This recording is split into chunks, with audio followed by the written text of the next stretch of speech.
They moved me to the guest house and said it was just temporary. Months passed. I heard them planning to sell my land. But my youngest grandchild asked me, "Why do we call it your farm if they run it?" That night, I unlocked a safe hidden beneath the floorboards, and when they saw the deed was. I'm 74, and until last year, I thought I'd be spending the rest of my life in the house I built with my own hands. It's just outside Lebanon, Missouri. Not big or fancy, but solid. I raised 3 kids there with my wife, Judith. She passed in 2011. Cancer. I buried her on the hill behind the West Field, like she asked. You can see the sunrise from that hill. She loved it. After she died, I kept the farm going. It got harder, sure, but it gave me purpose. Then, around last fall, things changed. I started falling. Not just tripping, full-on collapse.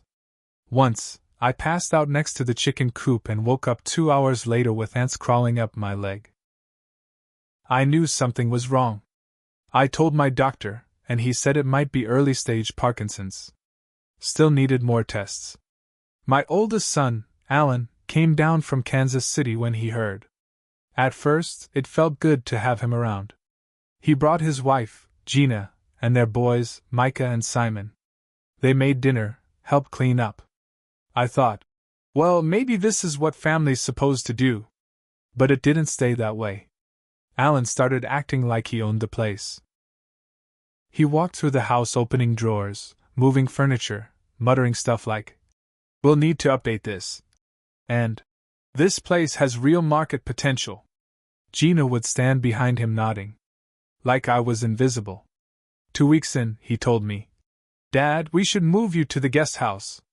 It's just temporary while we fix up the main house." I didn't like it, but I didn't fight him. I figured I'd be back in my bed in a couple of weeks.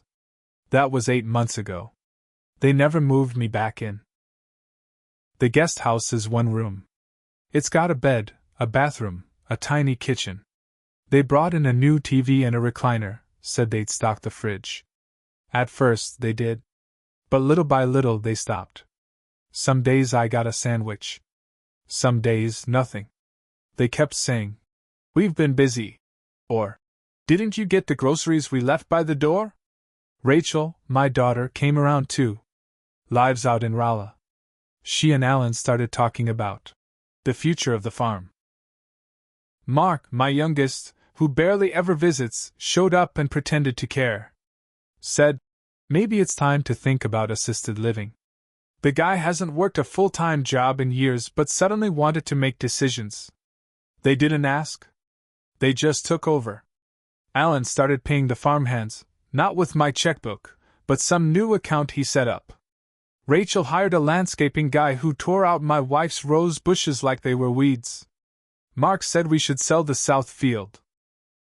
"It's not producing much anymore," he said, like he ever ran a damn tractor. I overheard them one night, standing outside the main house window. "Rachel, he's not going to last more than a year. We should talk to a realtor." "Alan, we can split the money 3 ways. We just need him to sign it over." That's when I realized what they were doing. They weren't helping me. They were waiting for me to die.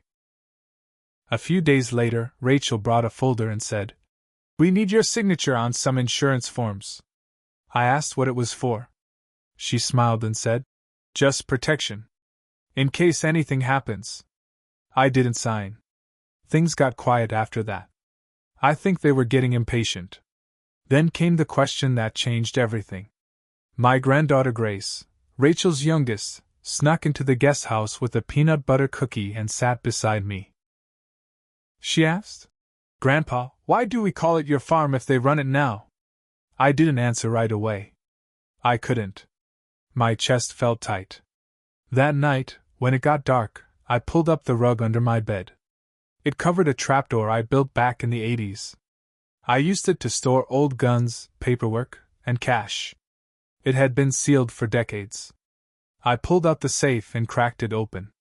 Inside was the deed. Still in my name. No transfers.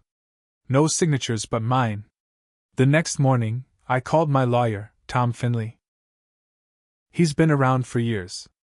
Handled my wife's will. Trustworthy. I asked him to check if anything had changed. He confirmed, nothing had. I still owned the farm, every inch. That night, I watched them through the window. Alan sitting on my old recliner. Rachel pouring wine in my kitchen. Gina folding laundry on the dining table Judith picked out in 1975. My hands were shaking, but it wasn't from the Parkinson's. It was rage. I knew then, they weren't getting a damn inch more. I didn't confront them yet. I waited. I made copies of the deed, filed updates at the county office, and worked with Tom to revise my will. Then I planned my return. I waited for Mark's birthday. He's always been the most selfish one. He thinks he's slick, but he's the type who borrows money and disappears. Alan and Rachel planned a big dinner for him at my house. I wasn't invited, of course. But I showed up anyway. Walked right into my own kitchen without knocking. The second I stepped in, the room went dead silent. Alan stood up. "Dad? You could have called." Rachel gave me that tight smile she always gives when she's pretending not to be pissed. "We would have brought you something." I didn't say a word. I sat down at the head of the table, my chair. Nobody moved. Then I took the manila folder from under my coat and slid it onto the table. It made a solid thump. I opened it slow. Inside was the original deed, a certified copy, and a notarized statement from my lawyer confirming ownership. I looked at Alan. "You said this farm was yours now. That I was just staying in the guest house for a while. Temporary, right?" Alan glanced at Rachel. She shifted in her seat, real uncomfortable. "This deed's from 1972, I said. "It's still mine. Never transferred. And I've already updated the county. You've got no legal claim to this house, the land, or even the air you're breathing in it." Mark laughed, real nervous. "Come on, Dad. You're making a scene. You didn't even know where you put your tools last month." "I forgot my hammer," I said. "Not who I am." Alan stood up. "We were just trying to help. You can't run this place anymore." "You didn't help," I said louder. You took my home, you tore out your mother's roses, you let strangers run my land like it was some abandoned lot. You lied to me and tried to sell what I built." Gina started crying. She always was dramatic. Then I dropped the second part. "I've changed the will. The farm goes to Grace when I'm gone." Rachel nearly choked. "What? You're giving it to a child?" "She's the only one who remembered who it belonged to." Alan stepped toward me. "Dad, you don't know what you're doing. This isn't fair. You're letting one question from a kid ruin everything?" "No," I said. "You ruined everything." I just finally opened my eyes. They started yelling then. All three of them. Mark called me senile. Rachel accused me of manipulation. Alan threatened court. I let them talk themselves into circles. Then I stood and looked each one in the eye. "I've hired a lawyer. I've registered the updated deed. And I've given Tom power of attorney if anything happens to me. If you so much as move a shovel without permission, he'll press charges." Mark threw his fork at the table. "You're insane." I turned to Grace, who was sitting quiet by the wall. "Sweetheart, let's go sit on the porch." She followed me out while they argued behind us. The sun was setting behind the trees, casting long shadows over the field. I handed her a wrapped box. Inside was a leather-bound notebook.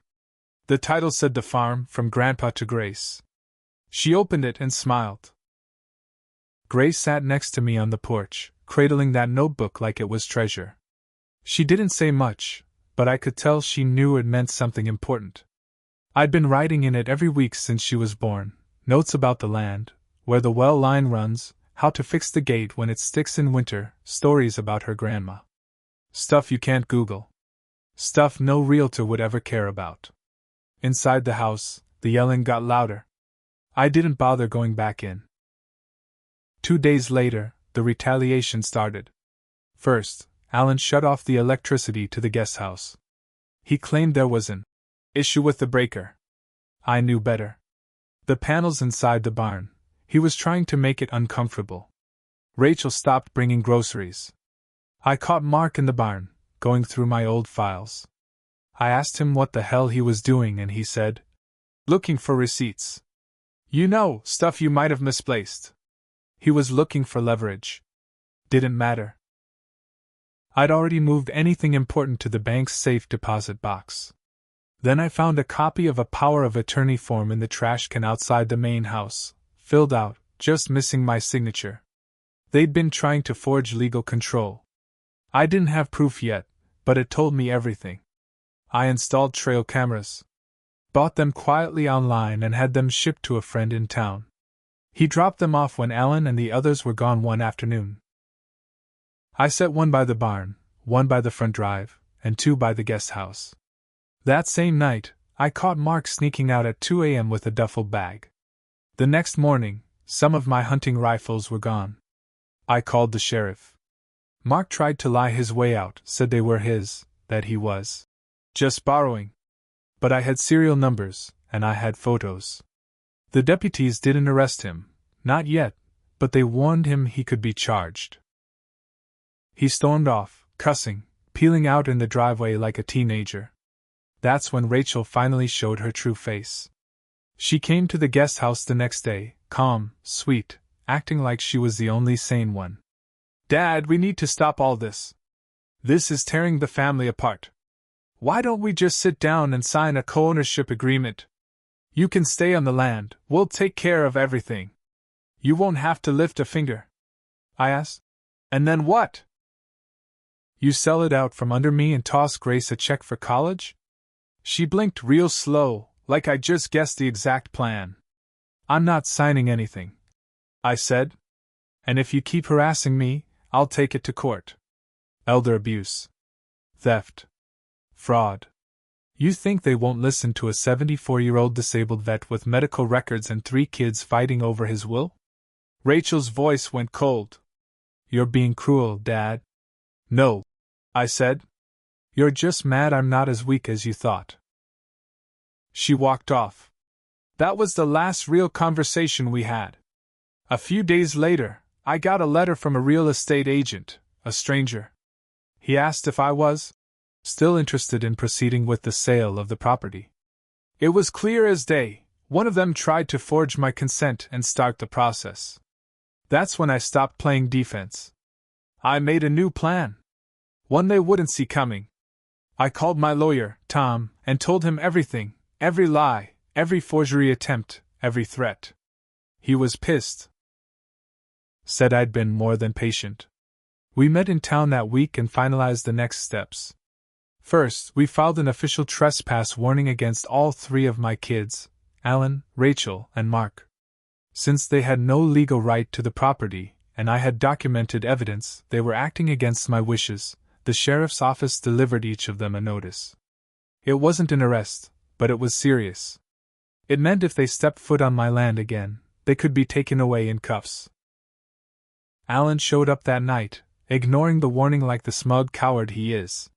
He banged on the guest house door for 10 minutes. I didn't answer. I watched him through the curtain as the sheriff pulled up behind him, lights flashing.